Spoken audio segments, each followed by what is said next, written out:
ಎಲ್ರಿಗೂ ನಮಸ್ಕಾರ. ಇವತ್ತಿನ ಈ ವಿಡಿಯೋದಲ್ಲಿ ನಾನು ನಿಮಗೆ 11 ಇಂದ ಡಿವಿಸಿಬಿಲಿಟಿ ರೂಲಿಗೆ ಸಂಬಂಧಪಟ್ಟಂತ ಒಂದು ಕ್ವಶನ್ ಅನ್ನ KA ಕ್ವಶನ್ ಪೇಪರ್ ಅಲ್ಲಿ ಕೇಳಿದ್ರು. ಅದನ್ನ ಯಾವ ರೀತಿ ಬಿಡಿಸೋದು ಅನ್ನೋದ್ರ ಬಗ್ಗೆ ಟ್ರಿಕ್ ಅನ್ನ ಹೇಳ್ಕೊಡ್ತಾ ಇದ್ದೀನಿ. ಬನ್ನಿ ಹಾಗಿದ್ರೆ ಕ್ವಶನ್ ಏನಿತ್ತು ಅಂತ ನೋಡ್ಕೊಂಡು ಬರೋಣ. ಮತ್ತೊಂದು KA ಎಕ್ಸಾಮ್ ನಲ್ಲಿ ಕೇಳಾದಂತ ಕ್ವಶನ್ ಅನ್ನ ನಾನು ನಿಮ್ಮ ಮುಂದೆ ಸಾಲ್ವ್ ಮಾಡ್ತಾ ಇದ್ದೀನಿ.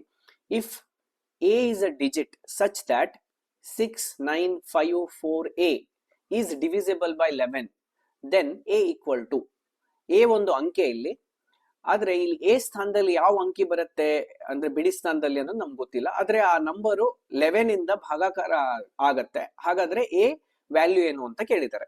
ಸೊ ಮೊದಲನೇದಾಗಿ ನಾನು ತಿಳ್ಕೊಬೇಕು, ಆ ನಂಬರ್ ಅನ್ನ ನಾನು ಇಲ್ಲಿ ಬರ್ಕೋತೀನಿ. 6954A. ಸೊ ಈ ಎ ಸ್ಥಾನದಲ್ಲಿ ಏನಿದೆ ಅಂತ ನನಗೆ ಗೊತ್ತಿಲ್ಲ, ಇದೇ ಕ್ವಶನ್ ಮಾರ್ಕ್ ಇದೆ. ಆದ್ರೆ ಒಂದು ಕೊಟ್ಟಿದ್ದಾನೆ ನನಗೆ, ಇದು ಡಿವಿಸಿಬಲ್ ಬೈ 11 ಇದೆ, ಅಂದ್ರೆ 11 ಇಂದ ಪೂರ್ತಿಯಾಗಿ ಭಾಗ ಹೋಗುವಂತ ಸಂಖ್ಯೆ ಅಂತ ಕೊಟ್ಟಿದ್ದಾನೆ.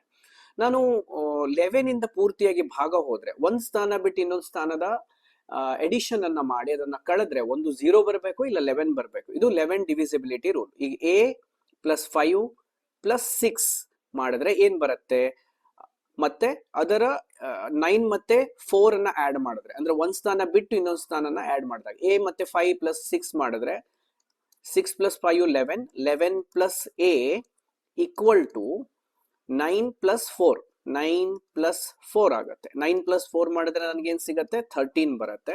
11 + A ಮಾಡಿದ್ರೆ ಒಂದ್ ಸ್ಥಾನ ಬಿಟ್ಟು ಇನ್ನೊಂದು ಸ್ಥಾನ ಕೂಡಿಸಿ ಅದನ್ನ ಈಕ್ವೇಟ್ ಮಾಡ್ಬೇಕು ನಾವು. ಏನ್ ನಂಬರ್ ಬರುತ್ತೆ ಅದೇ ನಂಬರು ಏನಾಗುತ್ತೆ, ಆ ಎ ಸ್ಥಾನವನ್ನ ಫಿಲ್ ಮಾಡುತ್ತೆ. ನನಗೆ ಈಗ ಏನ್ ಮಾಡುತ್ತೆ, ಇಲ್ಲಿ 13 ಬಂದಿದೆ ಅಲ್ವಾ, 13 ಈ 11 ಈ ಕಡೆ ತಗೊಂಡು ಹೋದ್ರೆ ಎ ವ್ಯಾಲ್ಯೂ ಏನಾಗುತ್ತೆ, A is equal to 13 - 11 ಬರುತ್ತೆ, ದೆನ್ ಈಕ್ವಲ್ ಟು 2.